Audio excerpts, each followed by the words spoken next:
Me preguntan si es verdad que todo va bien, Guadix. Si se ve luz al final, si todo va bien, Guadix. Si podremos remontar, si todo va bien. Bueno, pues nuevamente es un placer ponerse delante del micrófono para entrevistar, en este caso, a una paisana. Y es que estamos de enhorabuena porque Pura Fernández ha presentado recientemente en Guadix su libro, su poemario Ciega Claridad, y además también lo va a hacer el próximo día 18 de marzo, lo va a hacer en Granada. Lo primero de todo y ante todo es saludar a Pura. Pura, muy buenas, ¿qué tal? ¿Cómo estás? ¿Cómo te encuentras? Buenas tardes, Jesús Javier. Bien, estupendamente. Bueno, lo primero que de todo es que quería agradecerte que me hayas hecho llegar el libro, que además me lo hayas hecho llegar dedicado, pero sobre todo que lo hayas escrito y que todas las personas puedan disfrutar de este trabajo de Pura Fernández, porque es verdaderamente delicioso. Muchas gracias. Muchas gracias. Eso espero yo que los lectores lo disfruten y lo piensen y bueno, que sea un motivo de alegría. Siempre la lectura es un placer y una alegría. Bueno, has dicho que lo disfruten, ¿no? Los lectores y que lo piensen. Yo creo que eso, poesía y pensamiento, yo creo que están íntimamente ligados y creo que es un poco la función que se debe de realizar desde el punto de vista de la poesía. Y yo creo que haces algo de eso, Pura, directamente en lo que es la portada de tu libro.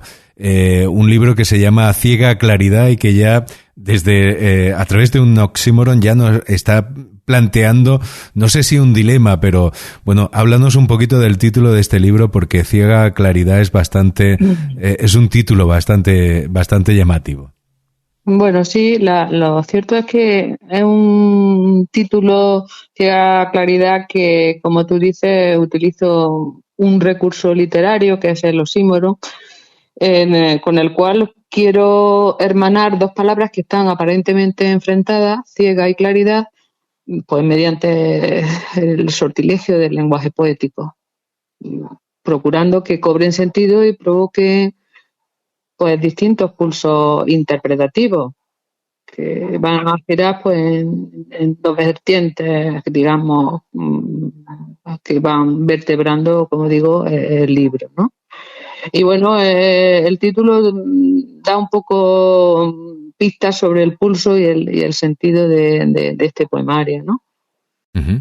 Bueno, este poemario, yo me imagino que el orden, digamos, de los poemas no es al azar, y una de las primeras cosas que haces también es invitarnos a tenernos en serio, ¿no? Con ese primer poema con el poema que abre este poemario, y que además también da título pues a la primera parte del mismo, al primer libro, digamos, del poemario.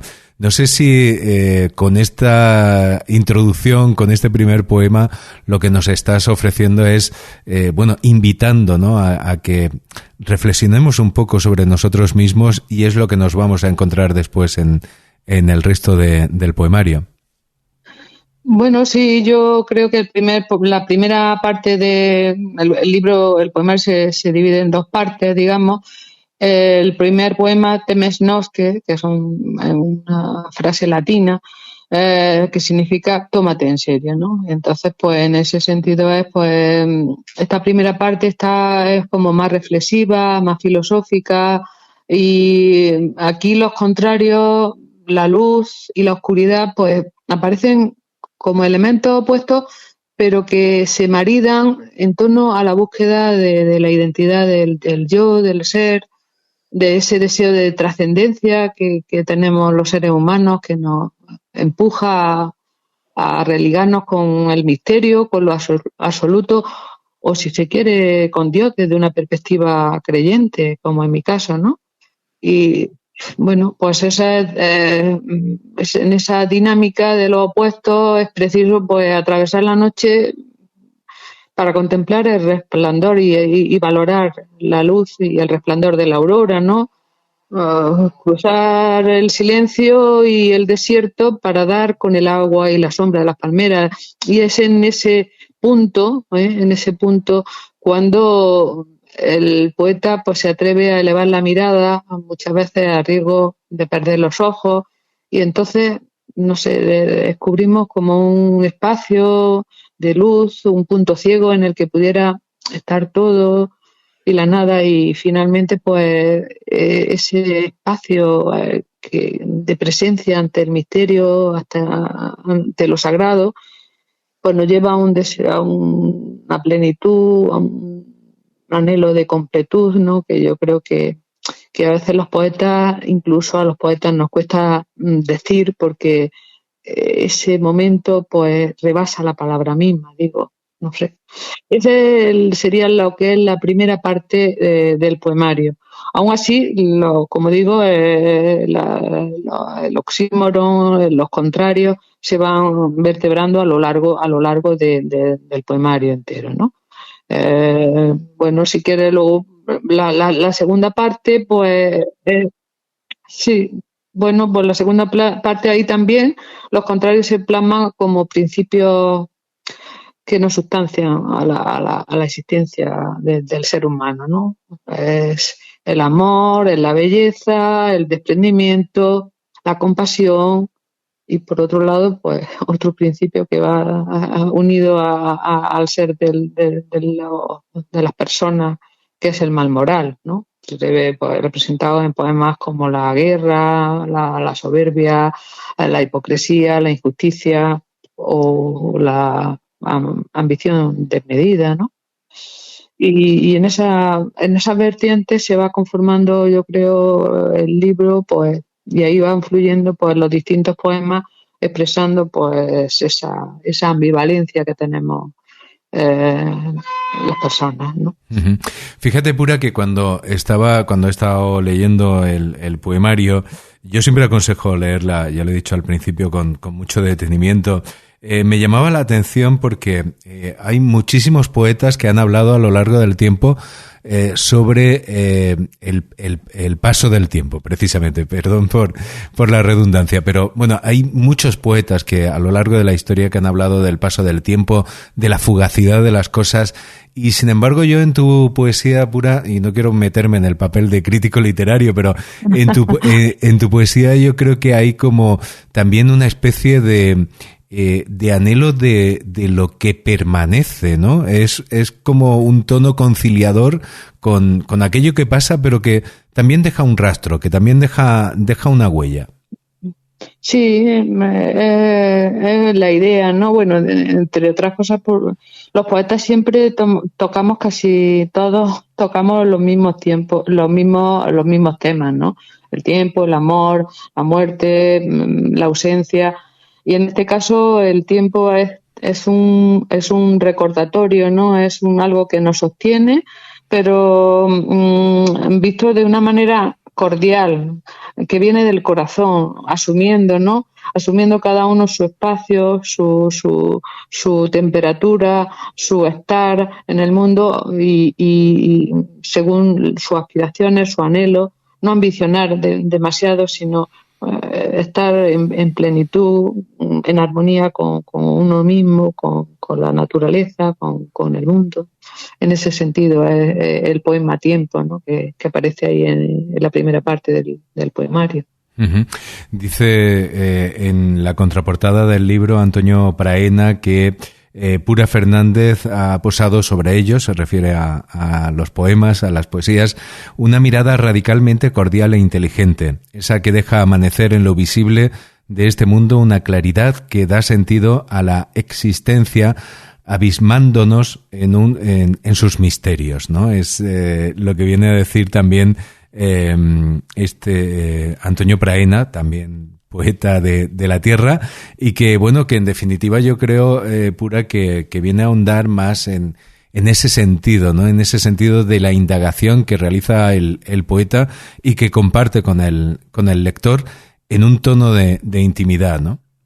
Sí, yo creo que, como he dicho antes, pues ese deseo de trascendencia, de buscar la plenitud, de la armonía, de indagar en asuntos que nos competen como seres humanos, pero también con respecto a los otros, sin olvidar nuestra dimensión social, digamos, porque somos en cuanto que los otros nos ven, ¿no?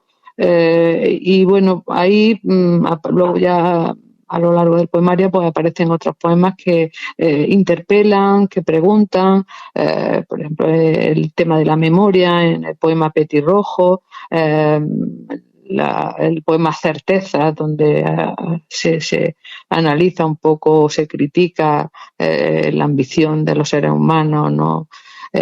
Bueno, ahí va, en ese sentido va un poco pues trascendiendo y tocando un poco todos estos temas, y yo he intentado pues darle a las palabras un sentido renovado, un sentido inédito, pues porque, como te he dicho antes, o tú mismo has dicho, pues son temas universales que tocamos los poetas, pero le tenemos que dar una vuelta, ¿no? Para que cobren un sentido nuevo y aporten algo verdaderamente, pues, por lo menos esa es nuestra intención, aporten algo novedoso, ¿no? Y para eso, pues, tienes que ponerte el poeta se tiene que alejar un poco del ruido ambiente, no alejarse de la realidad, sino dejarse poseer por esas visitas que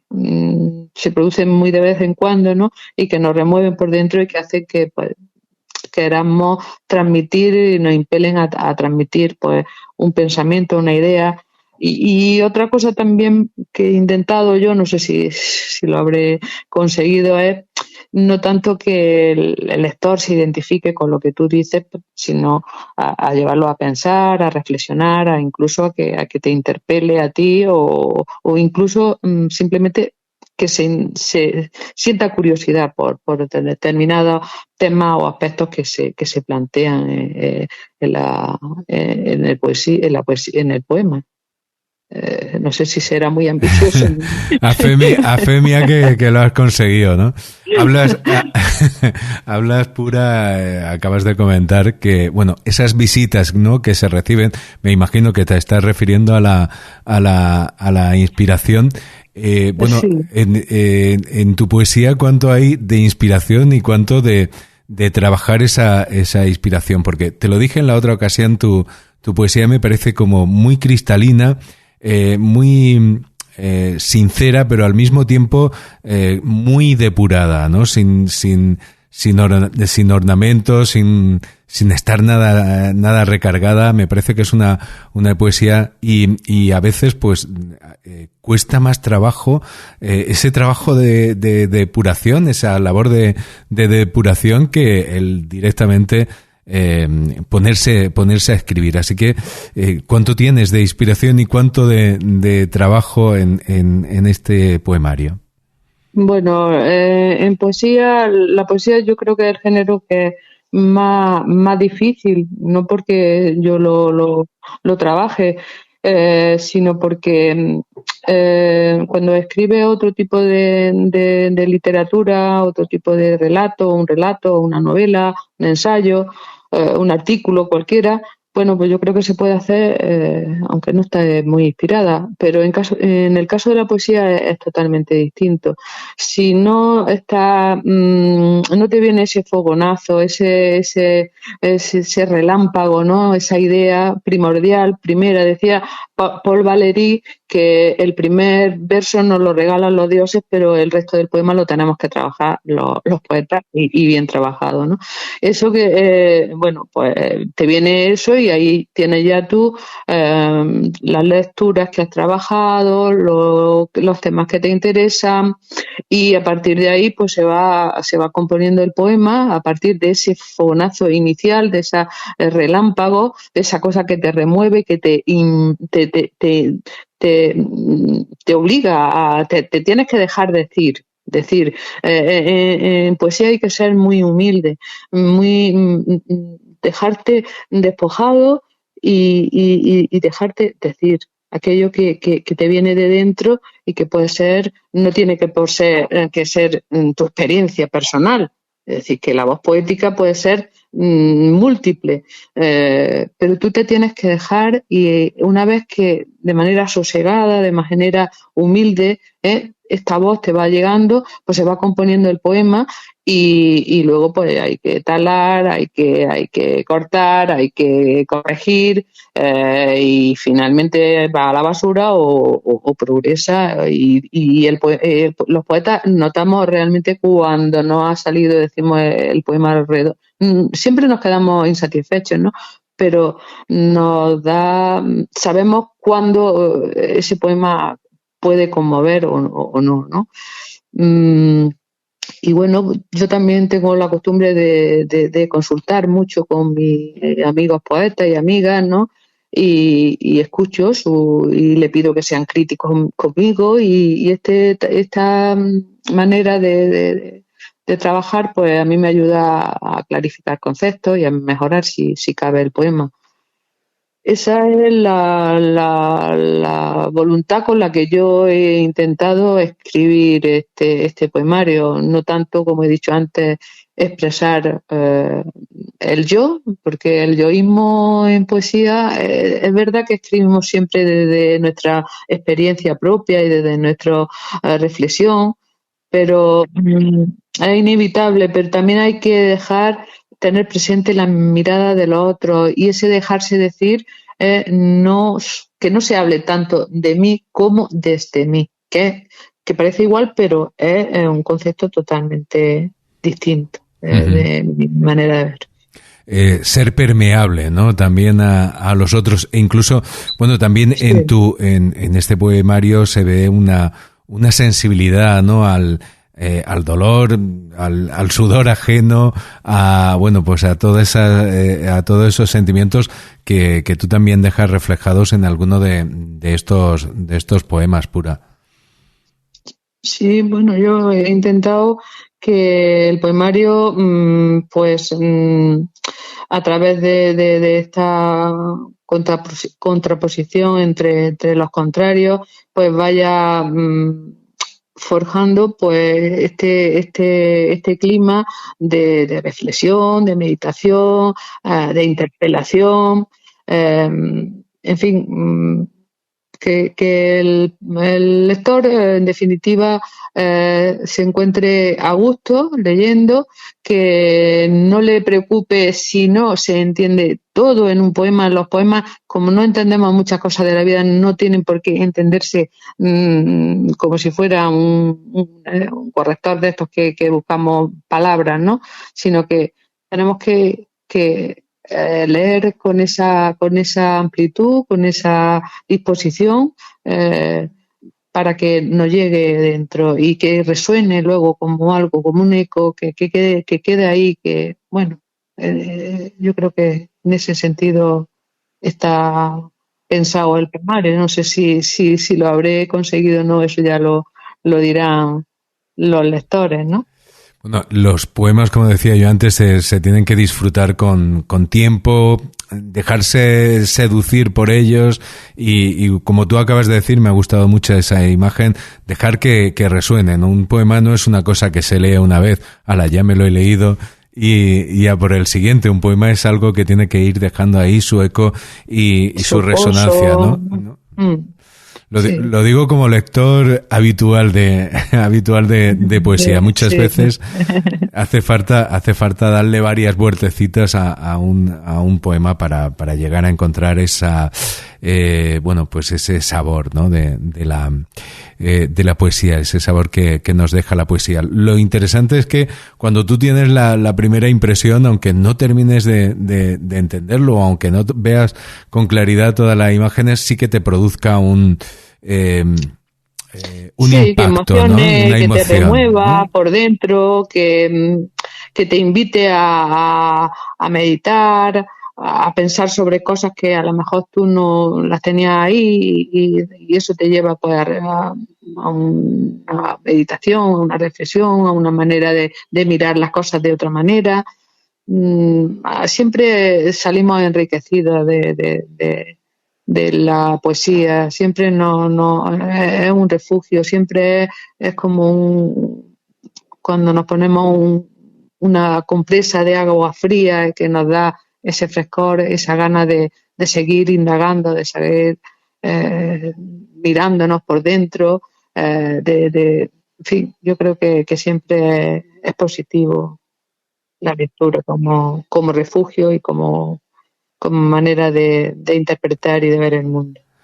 Bueno, Pura, ya casi que para terminar, es que me gustaría señalar que, bueno, esta entrevista llevamos hablando de ella desde finales del mes de enero y la hemos podido sacar ahora, pero sin embargo, bueno, pues bendita casualidad, porque precisamente vamos a poder subirla a internet precisamente el día 8 de marzo, Día de la Mujer. Tú eres mujer poeta, pero además la mujer ha tenido un papel bastante importante a lo largo de la historia de la literatura, también en el mundo de la poesía, aunque a veces o se hayan olvidado o se hayan, digamos, descuidado sus nombres. No sé si intencionadamente o descuidadamente se hayan olvidado sus nombres, pero lo cierto es que hay aportaciones a la poesía que son verdaderamente emocionantes. Ayer que utilizábamos la palabra emoción, desde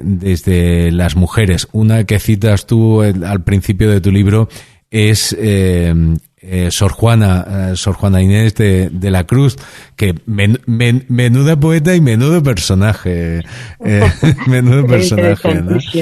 Pero sí que me resulta muy, muy grato que hayamos podido hacer este día, hacer la entrevista precisamente este día 8 de marzo.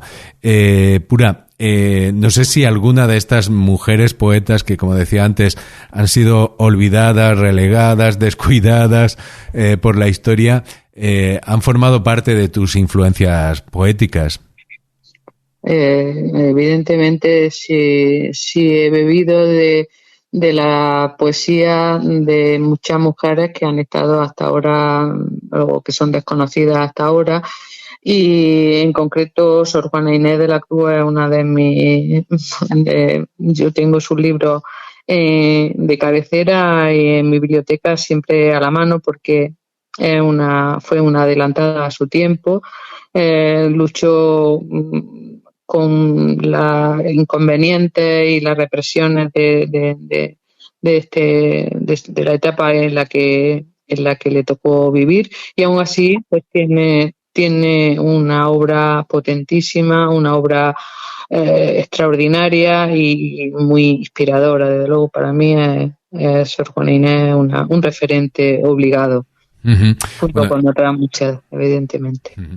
Sor Juana, que además su hecho de escribir ya fue un hecho de valentía, ¿no? Porque, bueno, le hicieron casi que la vida imposible, unas veces simplemente por escribir y otras veces por demostrar ser mujer inteligente, ¿no? Claro, y además ella tiene unos poemas que dejan al varón un poco en evidencia, ¿no? Porque era inteligentísima y la mayoría de las personas con las que trataban pues les molestaba su inteligencia, les molestaba su sabiduría, y además era una mujer formadísima en distintas disciplinas. Y bueno, esta es un ejemplo más de la época, de cómo estas mujeres, muchas se refugiaban en los conventos pues precisamente para poder desarrollar sus habilidades, su inteligencia, muchas en la pintura, otras en la escritura, otras en otras artes, ¿no? Y bueno, pues tienen que ser reivindicadas, tienen que estar en la librería, tienen que llegar a las personas y que se conozcan y que sean admiradas en su justa medida, ¿no? Y bueno, en este caso es una gran poeta y como ya te digo, a mí me encanta y siempre pues la tengo la tengo a la mano.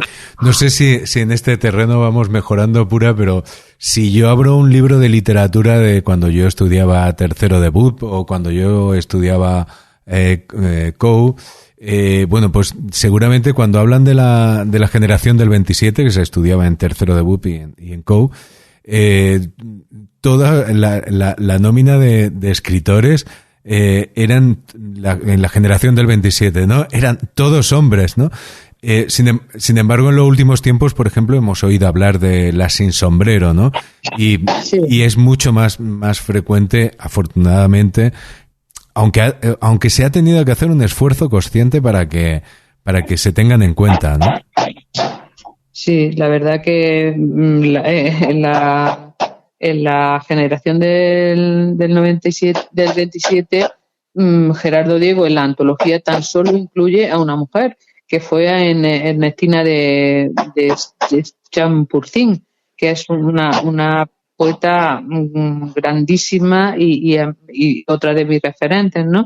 Y sin embargo no se ha conocido a Ernestina, no la ha conocido nadie hasta que primero que salió al exilio y luego cuando volvió, primero porque se exilió y era mujer de Juan José de Domenchina, que es secretario de Azaña, y se la tildaba pues de izquierda, y durante el franquismo pues se la silenció, pero luego cuando volvió ella cambió su concepto de poesía y también se la silenció. Ya sí, a partir de los años 90 es cuando empieza a reconocerse, lo mismo a Carmen Conde y a otras muchísimas que son gente que son referentes y que fueron mujeres que escribieron a la par que los poetas. Sin embargo, pues la visibilidad que han tenido ha sido nula, ¿no? Y hoy ahora pues se están reivindicando y a mí me parece maravilloso, ¿no? Que estas mujeres pues vuelvan a ser valoradas en su justa medida, ¿no? Y bueno, junto a las poetas, también a las pintoras como Maruja Mayo, Remedios Varo, en fin, son mujeres que pintaron, que están en sus cuadros, incluso fuera de España, están más reconocidas que aquí. En el caso, por ejemplo, de Remedios Varo, que la conozco porque he hecho algunos trabajos sobre ella, ¿no? Uh-huh. Y bueno, pues te das cuenta que han existido, que han estado ahí, y sin embargo, pues los manuales en que tú y yo hemos estudiado, pues no aparecían. Para nada. Para nada, estaban inéditas totalmente, ¿no? Uh-huh. Así bueno, que... por ejemplo, un caso de persona completamente olvidada, Lucía Sánchez Saornil, ¿no? Que es otra de las poetas. Sí. Es otra poeta. Otra mujer que interesantísima uh-huh. y además de una valía intelectual y como creadora en poesía maravillosa, ¿no? Eso es indudable, ¿no?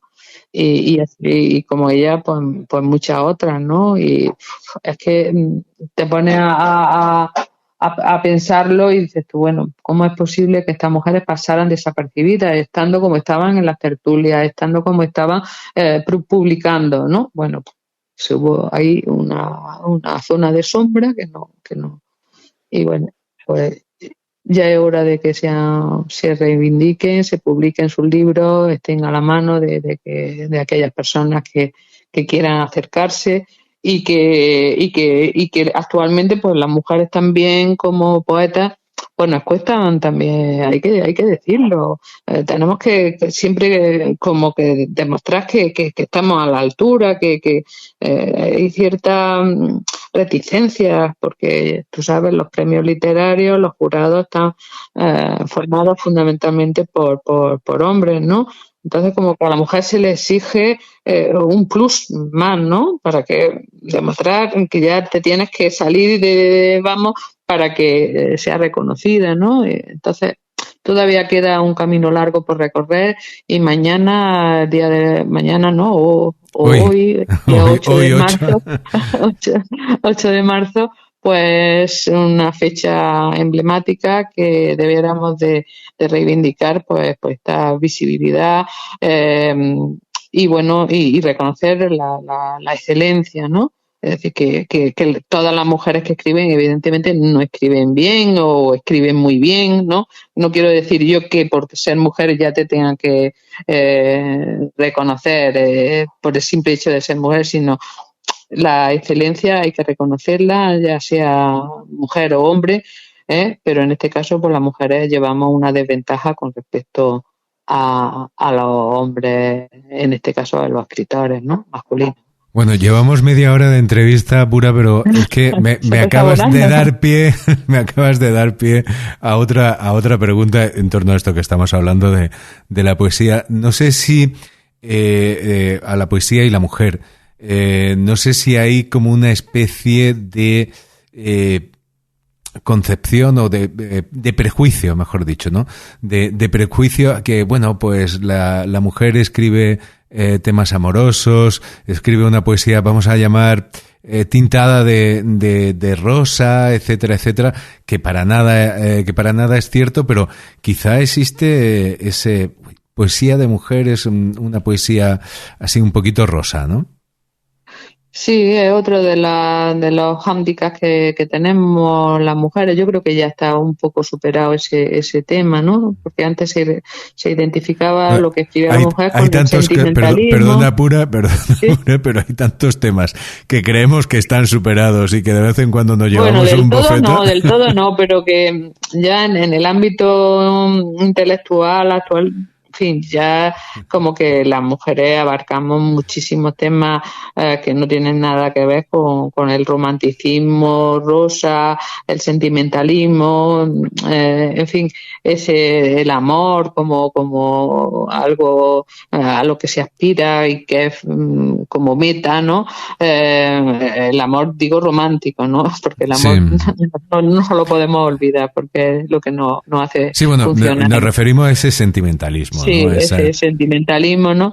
Yo creo que ya, vamos, a la vista está que ya tú cojas cualquier libro de escritora, ya sea de narrativa, ya sea de ensayo, de poesía, y ya la diversidad de los temas, la profundidad, la madurez intelectual, el bagaje que tiene detrás va por otro derrotero y encuentra yo creo que si nos pusiesen una venda en los ojos y te dieran a elegir los libros, una venda en los ojos no, te taparan el título de un libro de escritor o de escritora, yo creo que ya costaría el trabajo diferenciar qué ha escrito una mujer y qué ha escrito un hombre. Ese concepto de poesía femenina, yo creo que, en fin,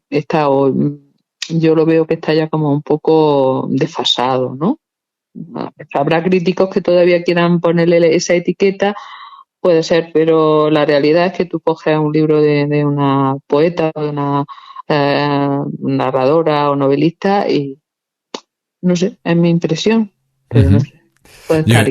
Yo también lo creo y bueno, pues afortunadamente, como yo siempre me acerco a la poesía con intención de que me sorprenda, la verdad que me sorprenden muchísimas poetas y bueno, ahora mismo me estaba acordando de Gloria Fuertes que también ha tenido sus hándicaps, ¿no? de poeta y escritora de historias infantiles y sin embargo tiene una poesía adulta verdaderamente. Una poesía impresionante, ¿no? Increíble. Impresionante. Pero No, sí, perdón, continúa. Dime. No, que tenemos que poner un punto final en la entrevista. Pues, estamos muy a gusto porque es un placer hablar contigo. Y claro, me tiras de la lengua y terminan pasando estas cosas. Pero bueno, otra de las cosas buenas es que no tenemos publicidad, que nos limite, no tenemos nada y así que bueno, por eso podemos hacer también este tipo de entrevistas mucho más relajadas y mucho más distendidas. Bueno, Pura, no sé si en la otra ocasión te pedí que me recitaras una poesía, no sé si ahora estarías la querrías recitar o bueno, Mira, de te voy este poemario. hablando de las mujeres, te voy tengo aquí el libro y te voy vamos a leer un poema que se llama La Moabita. Ah, pues mira, por ahí lo tenía abierto yo, el libro. Sí, pues fíjate, las espigadoras, ¿no? Sí. Sí. Pues yo creo que es de homenaje a tantas mujeres que se dedican a las labores del campo, ¿no? Y que han sido el sustento de muchas familias, ¿no? Y en este caso es la Moabita y hace referencia a Ruth, que es un libro muy, muy pequeño del Antiguo Testamento que habla de esta mujer, ¿no? Que fue era moabita y coge a su suegra, que se queda viuda, ella y su suegra, y vuelven a la ciudad a Israel, y allí pues las miran con desprecio y son viudas, y en la antigüedad las viudas tenían una situación bastante difícil, muchas morían de hambre porque no podían sobrevivir, y estas mujeres se dedican al espigueo, ¿no? Que era lo que sobraba después de recolectar el grano, pues y ella será la abuela del rey David, y por lo tanto formará parte de la dinastía davídica. Y bueno, yo la retomo este tema y la hago, pues bueno, ella lo pasó mal, fue generosa con su suegra, aquí muestra pues la generosidad, el desprendimiento, ¿no? Y luego sería la abuela del rey David, y con ella pues se iniciaría la dinastía que luego vendría a dar con el nacimiento de Jesús de Nazaret muchos siglos después, ¿no? Bueno, pues no me enrollo más porque esto tiene mucha conversación y te la voy a leer. La Moabita. Desde el tiempo de los patriarcas, terminada la siega, se ha tenido por sagrado el espigueo. Solo a las mujeres muy pobres se le otorgaba el beneficio, recoger la espiga y el grano caídos entre el rastrojo. Al atardecer, la cosecha cabía en un mandil y alcanzaba para cocer 1 o 2 panes. Yo he plantado en terreno fértil un manantial de trigo para las campesinas espigadoras que jamás tuvieron recompensa, ni la suerte de Ruth, la moabita. Maravilloso, y muchísimas gracias, Pura, por este libro, por esta entrevista, por este ratico que hemos echado. Y bueno, pues recordar que el libro ya está disponible en las librerías, que todavía hay una presentación a la que estamos todavía invitados, que será el próximo día 18 de marzo. Y bueno, que yo creo que va a ser una buena ocasión para poder conversar contigo nuevamente sobre este libro. Muy bien, muchísimas gracias a ti y muy agradecida, Jesús Javier.